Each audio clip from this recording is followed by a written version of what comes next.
नमस्कार दोस्तों, स्वागत है आपका इस अद्भुत यात्रा में, जहां हम आपको लेकर चलेंगे भगवान श्री कृष्ण की जीवन गाथा के उस अद्भुत संसार में, जो सिर्फ एक कहानी नहीं, बल्कि हमारे जीवन के हर पहलू को ध्यान, कर्म और भक्ति के अद्वितीय मार्ग पर ले जाने वाली एक अमूल्य धरोहर है।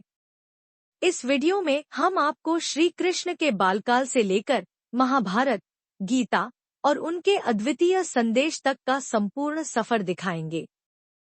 चलिए जानते हैं उनके जीवन के उन राजों को, जो आज भी हमारे दिलों में जीवित हैं और हमें जीवन के हर मोड़ पर मार्गदर्शन देते हैं। तो आइए शुरू करते हैं भगवान श्री कृष्ण की पूरी कहानी। तो चलिए शुरू करते हैं पार्ट 3, श्री कृष्ण और इतिहास। कई लोग श्री कृष्ण को पौराणिक पात्र मानते हैं, लेकिन समय के साथ ऐतिहासिक प्रमाण भी मिलते हैं जो उनके अस्तित्व की पुष्टि करते हैं। पुरातात्विक प्रमाण। द्वारका के अवशेष। समुद्र के भीतर गुजरात के पास द्वारका में पुरातात्विक खुदाई से नगर के अवशेष मिले हैं। वहां सड़कों, दीवारों, नाव घाटों और मंदिरों के संकेत मिले जो लगभग 3000 ईसा पूर्व की ओर इशारा करते हैं। हड़प्पा संस्कृति से जुड़ाव। समुद्र तट पर मिली यह नगरी सिंधु घाटी सभ्यता की शैली से जुड़ी प्रतीत होती है।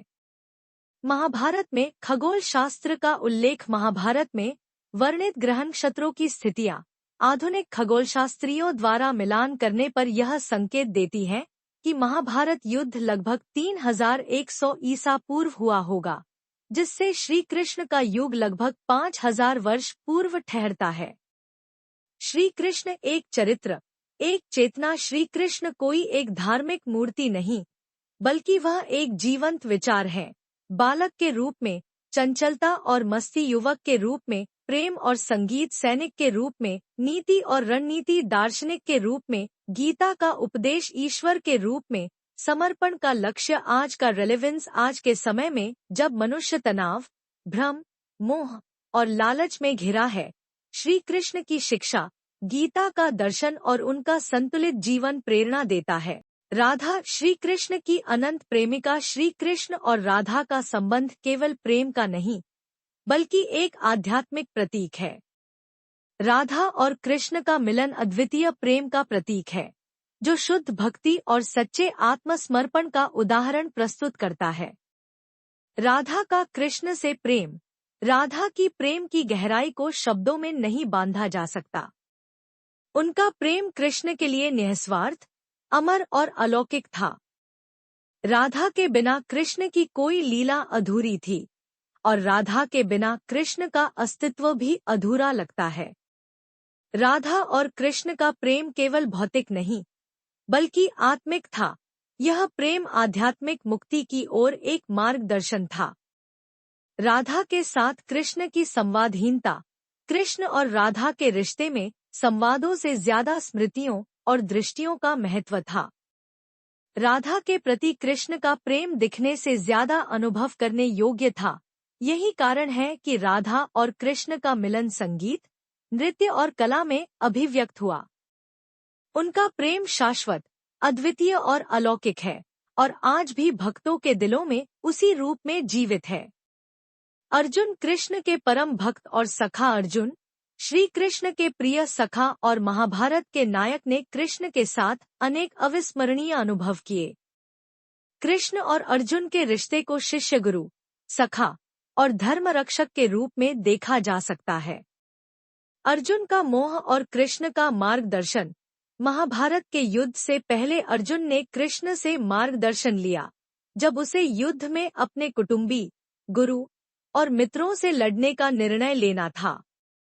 इस समय कृष्ण ने उसे भगवद गीता का उपदेश दिया, जो आध्यात्मिक ज्ञान और कर्म का गहरा रहस्य था। अर्जुन ने कृष्ण की बातों को समझा और अपने धर्म के पालन के लिए युद्ध करने का निर्णय लिया। अर्जुन और कृष्ण का युद्धस्थल संबंध। युद्ध में कृष्ण ने अर्जुन को हर कदम पर सारथी के रूप में मार्गदर्शन किया। यहाँ तक कि अर्जुन के धार्मिक कर्तव्यों और धर्म युद्ध में कृष्ण का मार्गदर्शन ही था जो उसे संजीवनी शक्ति प्रदान करता था। अर्जुन और कृष्ण का रिश्ता हमेशा एक आध्यात्मिक गुरु शिष्य और सखा के रूप में जीवित रहेगा। बलराम कृष्ण के बड़े भाई और सहायक बलराम श्री कृष्ण के बड़े भाई थे। वे शरीर से बलशाली और हृदय से धार्मिक थे। बलराम ने हमेशा कृष्ण के निर्णयों का समर्थन किया और वे शक्ति के प्रतीक माने जाते थे। उनका व्यक्तित्व गुण, नीति और धैर्य का अद्वितीय मिश्रण था। बलराम और कृष्ण का संबंध, श्री कृष्ण और बलराम का संबंध केवल भाई भाई का नहीं था, बल्कि वे दो आत्माओं का सामंजस्य थे। बलराम ने अपनी शक्ति का उपयोग धर्म की रक्षा में किया और कृष्ण के साथ मिलकर कौरवों के अत्याचार को समाप्त किया। बलराम का संतुष्टिपूर्ण प्रस्थान, जब कृष्ण ने योगबल से शरीर छोड़ने का निर्णय लिया, तो बलराम ने भी योगमार्ग अपनाया और ब्रह्मलोक की ओर प्रस्थान किया। यह उनका अंतिम कार्य था, जो उन्होंने शांतिपूर्ण और धार्मिक रूप में किया। कंस कृष्ण के शत्रु और अधर्मी राक्षस कंस, श्री कृष्ण के मामा और महाभारत के प्रमुख दुरात्मा थे। कंस के अंदर अत्यधिक अहंकार था और वह धर्म के स्थान पर अधर्म को अपनाता था। कृष्ण ने कंस का वध कर धर्म की स्थापना की और कंस को उसके पापों का परिणाम चुकता कराया। कंस और कृष्ण का संघर्ष, कंस ने श्री कृष्ण को मारने के लिए हर तरह के छल और जाल अपनाए, लेकिन भगवान श्री कृष्ण के शौर्य और शक्ति के सामने कंस की कोई चाल सफल नहीं हो सकी। अंत में श्री कृष्ण ने कंस को मारा और उसके अधर्म का नाश किया। द्रौपदी कृष्ण की भक्त और युधिष्ठिर की पत्नी द्रौपदी महाभारत की सर्वश्रेष्ठ महिला पात्र और पांडवों की पत्नी थी। उनका संबंध श्री कृष्ण से हमेशा एक सखा और भक्त के रूप में रहा। जब द्रौपदी का अपमान दुर्योधन और दुर्योधनों ने सभा में किया, तो श्री कृष्ण ने उनकी इज्जत की रक्षा की और उन्हें न्याय दिलवाया। द्रौपदी और कृष्ण का प्रेम, द्रौपदी ने श्री कृष्ण को अपने भाई के रूप में माना और कृष्ण ने हमेशा उनका संरक्षण किया। यह मित्रता भाई बहन के रिश्ते से भी अधिक थी। यह शक्ति और आध्यात्मिक सहारा का प्रतीक थी। श्री कृष्ण का प्रभाव उनके पात्रों पर, श्री कृष्ण ने हर व्यक्ति के जीवन को एक नए अर्थ और दिशा दी। उनकी उपस्थिति ने अर्जुन को उसका धर्म याद दिलाया, राधा को आत्म साक्षात्कार की ओर बढ़ाया और बलराम को धर्म के लिए अपने जीवन का बलिदान सिखाया।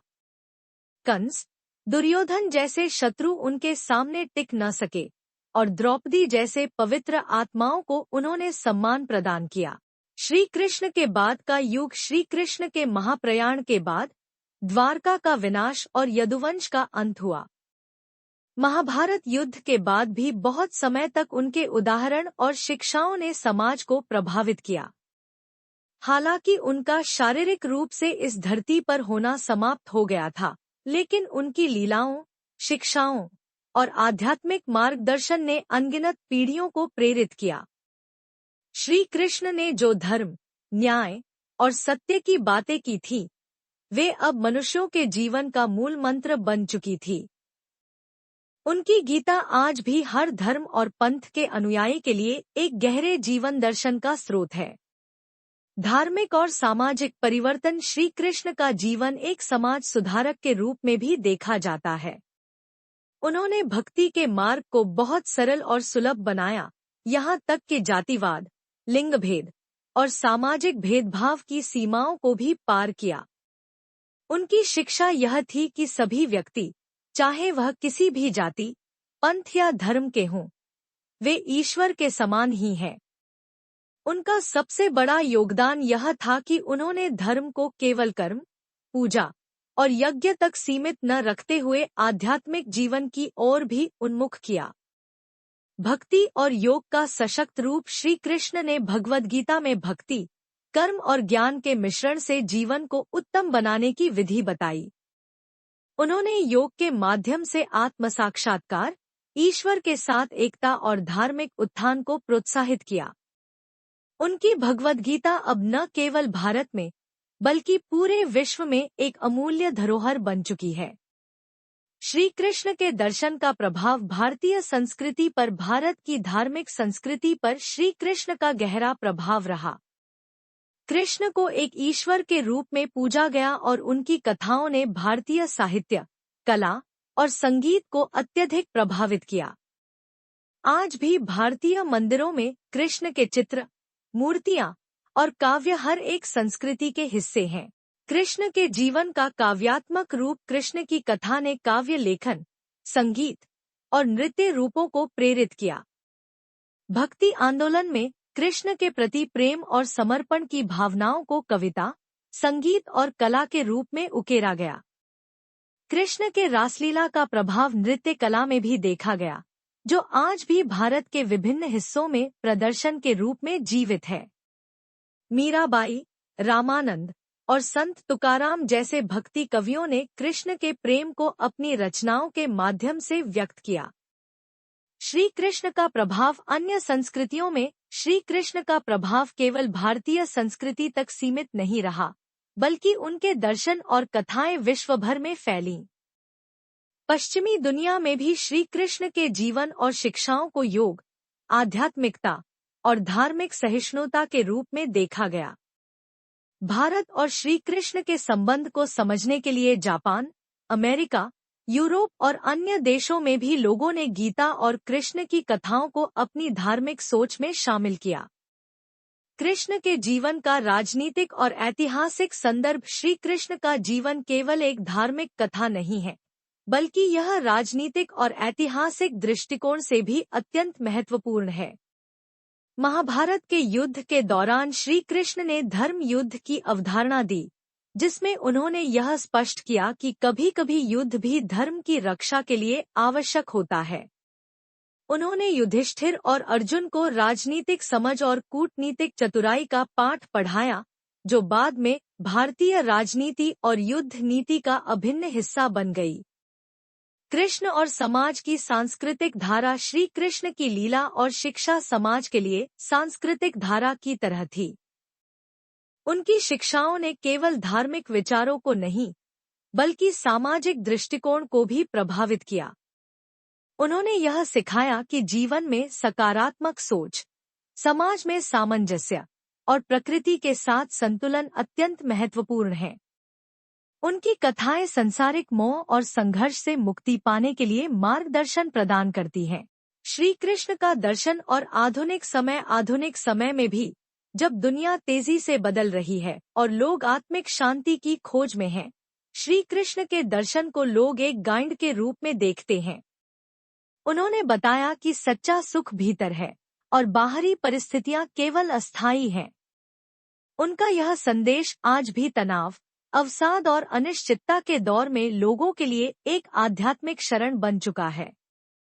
श्री कृष्ण का युग कालजयी प्रभाव, अंततः श्री कृष्ण का युग सिर्फ एक ऐतिहासिक घटना नहीं था, बल्कि यह एक चिरस्थायी काल था जिसमें धर्म, न्याय, सत्य और भक्ति का पालन किया गया। उनकी शिक्षाएं आज भी हमें आध्यात्मिक मार्गदर्शन प्रदान करती हैं और उनके जीवन के प्रत्येक पहलू से हमें जीवन जीने की कला सीखने को मिलती है। तो दोस्तों, इस अद्भुत यात्रा के साथ हमें उम्मीद है कि भगवान श्री कृष्ण की जीवन गाथा ने आपके दिल को छुआ होगा।